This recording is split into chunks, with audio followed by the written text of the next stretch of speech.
Good morning সবাইকে। সবাই কেমন আছেন? তো আজকের একটি নতুন দিনে আপনাদেরকে স্বাগতম। তো সকালে দেখেন সকালটা কীরকম, আজকে মেঘলা মেঘলা ওয়েদার ছিল। তো ঘুম থেকে উঠে আমরা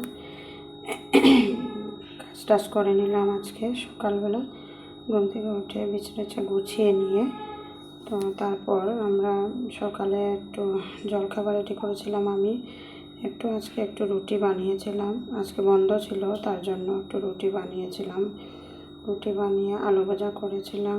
সাথে আমার গলাটা একটু খারাপ আছে, প্রচণ্ড ব্যথা গলার মধ্যে। টিউশন করতে করতে আসলে একদম ব্যথা হয়ে যায় কোনো কোনো সময়, তার জন্য একটু কথা বলতেও কষ্ট হয়।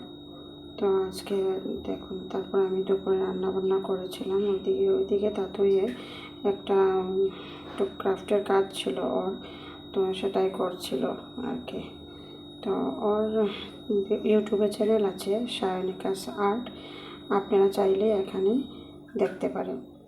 তো তাই একটা বুকে বানিয়েছিল। তো তারপর ওইদিকে কাজ টাজ করলাম, রান্নাবান্না সেরে স্নান টান করে খাওয়া দাওয়া করে আমরা একটু দুপুরবেলা ঘুমিয়েছিলাম। তারপর উঠে আমার একটা ব্যাগ নেওয়ার ছিল তাদের জন্য, টিচারের বাড়িতে যাওয়ার জন্য। তো আমরা একটু বিশালে গেলাম, এখান থেকে একটা ব্যাগ কিনেছিলাম। তো তারপর আমরা ব্যাগ কেনাকাটা করে ঘরে এসেছিলাম। আর কিছু ছিল না আজকে বাইরের তেমন একটা কাজ। তো ভালো থাকবেন আপনারা সবাই, পরে আবার দেখা হবে।